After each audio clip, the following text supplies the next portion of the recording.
చరిత్ర ఎప్పుడూ గెలిచిన వాళ్ళ పక్షాన్ని నిలబడుతుంది. కానీ కురుక్షేత్రంలోని ప్రతి పిడికడు మట్టిని అడిగితే సింహాసనాల కోసం జరిగిన రాజకీయ చదరంగం వెనుక దాగిన ఇద్దరు పరాజితుల అస్తిత్వ పోరాటం కనిపిస్తుంది. ఒకవైపు 9 సోదరులున్న తండ్రి అంధుడైనందున తన సింహాసనం ఎక్కడ చేజారిపోతుందో అన్న భయంకరమైన అభద్రతా భావంతో రగిలిపోతున్న కురు యువరాజు సుయోధనుడు. మరొక వైపు సూర్య తేజస్సు ఉన్న సూతపుత్ర అనే కులపు అంధకారంలో బందీ అయి గుర్తింపు కోసం పరితపిస్తున్న అనాథ ఆత్మ కర్ణుడు.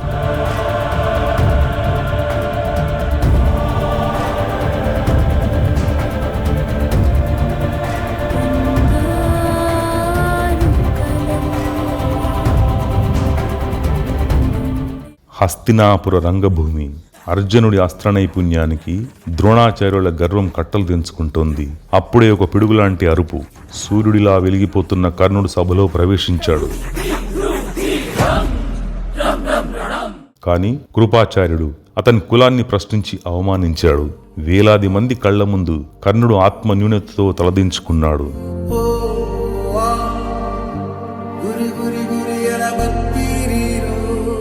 అప్పుడు పాండవులను, ముఖ్యంగా అర్జునుని ఎదిరించడానికి ఒక గొప్ప ఆయుధం కోసం వెతుకుతున్న సుయోధనుడికి కర్ణుడి రూపంలో ఒక ఆశాకిరణం కనిపించింది.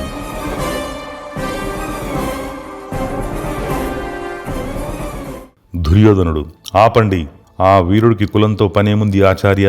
శౌర్యానికి పుట్టుకతో పనేంటి? ఒకవేళ రాజకుమారునితో పోరాడే అర్హత ఒక రాజుకు మాత్రమే ఉంటే, ఇదిగో ఈ క్షణమే ఈ వీరునికి నా సామంతరాజ్యమైన అంగదేశాన్ని ఇచ్చి పట్టాభిషేకం చేస్తున్నాను. ఆ కిరీటాన్ని తీసుకురండి. ఒక్క క్షణం కర్ణుడి అస్తిత్వాన్నే మార్చేసింది. దుర్యోధనుడి అవసరం, కర్ణుడి ఆకలి రెండూ కలిసి ఒక అభేద్యమైన స్నేహానికి పునాది వేశాయి.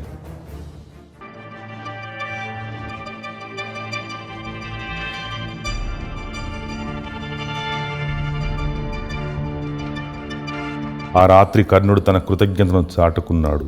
కర్ణుడు, రాజా, లోకంలో నన్ను సూతపుత్రుడిగా చూస్తే నువ్వు నన్ను హక్కున చేర్చుకునే అంగరాజ్యాన్ని ఇచ్చావు. నా ప్రాణం అర్పించిన ఈ రుణాన్ని తీర్చుకోలేను.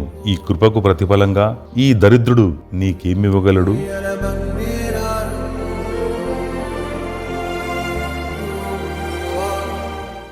దుర్యోధనుడు, నీ స్నేహం కర్ణ.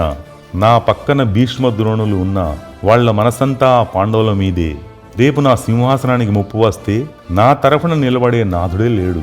నాకు కావాల్సింది నా చివరి శ్వాస వరకు నా పక్కన నిలబడి ఆ పాండవులను ఎదిరించే నీ చెల్మి మాత్రమే.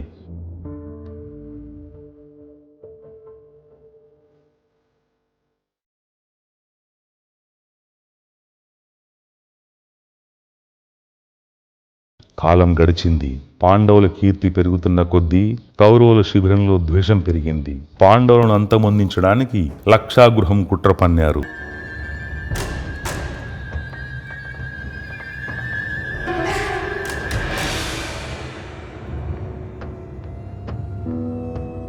తన వీరధర్మానికి విరుద్ధమని కర్ణుడికి తెలుసు. కాని తన ప్రాణమిత్రుడి రాజ్యం దక్కాలన్న గుడ్డి లాయల్టీ అతడిలోని విచక్షణను, ధర్మాన్ని చంపేసింది.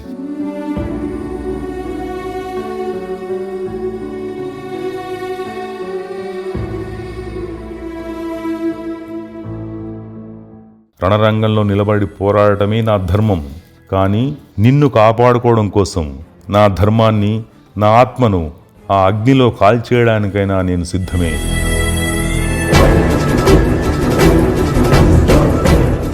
నువ్వు ఎంచుకున్న ఈ చీకటి మార్గంలో నీ వెంటే నడుస్తాను. ఈ లోకం మనల్ని ద్వేషించినా సరే.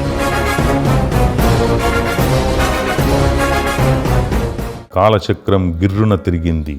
కురుసభలో ద్యూత క్రీడ, ద్రౌపది వస్త్రాపహరణం. నాడు ద్రౌపది స్వయంవరంలో తాను ఎదుర్కొన్న కులవమానం కర్ణుడి మనసులో విషంలా పారింది.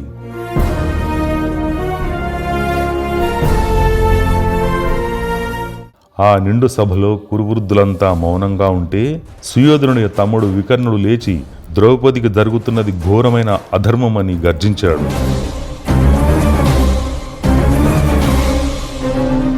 కాని ఆనాడు సుయోధనుడి కంటే ఎక్కువగా తనలోని క్రోధాన్ని బయటపెట్టింది కర్ణుడే. ఆ సత్యానికి, ధర్మానికి మారుపేరుగా నిలవాల్సిన వికర్ణుడి నోరు మూయించాడు ఆ అంగరాజు. కర్ణుడు, వికర్ణ, మౌనంగా ఉండు. కురువృద్ధులే లేచి మాట్లాడనప్పుడు నీకేం పని? ధర్మం గురించి ఈమె ఏకవస్త్ర ప్రవేశం గురించి మాట్లాడుతున్నావా? బహుభర్తలున్న ఈమె ఒక బంధకి, ఆమెను సభలోకి లాక్కురావడంలో ఎలాంటి తప్పు లేదు. దుశ్శాసన, పాండవుల వస్త్రాలతో పాటు ఈ ద్రౌపది వస్త్రాలు కూడా లాగేయి.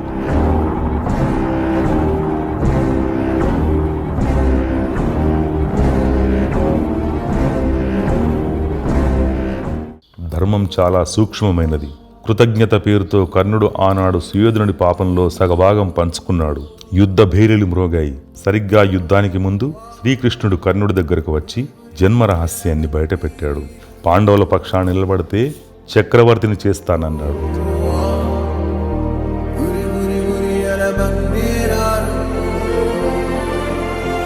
కానీ కర్ణుడిలోని సూక్ష్మధర్మం అతన్ని ఆపింది. కర్ణుడు, కృష్ణ, నాకు జన్మనిచ్చిన తల్లి నన్ను నదిలో వదిలేసింది, కానీ నన్ను ఆదరించింది సుయోధనుడే.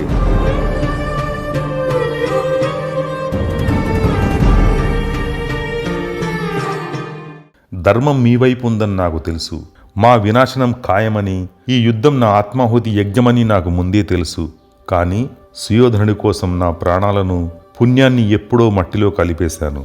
ఆ మృత్యువు అతనిని తాకేలోపు అది నా శవాన్ని దాటుకుని వెళ్ళాలి. అది కురుక్షేత్ర రణరంగం. పాండవుల ధాటికి కౌరవ సైన్యం విలవిలలాడుతోంది. 17వ రోజు యుద్ధం. సూర్యుడు పశ్చిమాన అస్తమిస్తున్న వేళ కర్ణుడి రథచక్రం నెత్తుటి బురదలో కూరుకుపోయింది. ఆయుధం లేని నిస్సహాయ స్థితిలో ఉన్న కర్ణుడి కంఠాన్ని అర్జునుడి అంజలికాస్త్రం ఛేదించింది.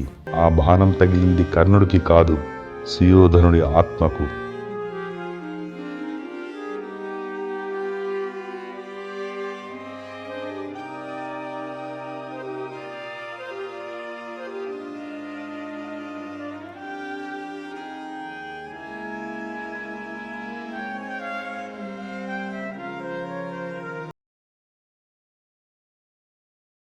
వార్త వినగానే కురు సామ్రాజ్యపు రారాజు కుప్పకూలిపోయాడు. ఒక పిచ్చివాడిలా రణభూమిలోకి పరుగులు తీశాడు.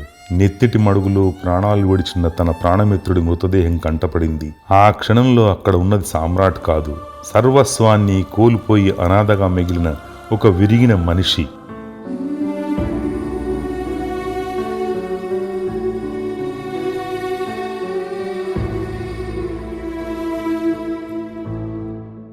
దుర్యోధనుడు, కర్ణ, లేరా మిత్రమా, నన్ను ఒంటరిని చేసి ఎక్కడికి వెళ్ళావురా?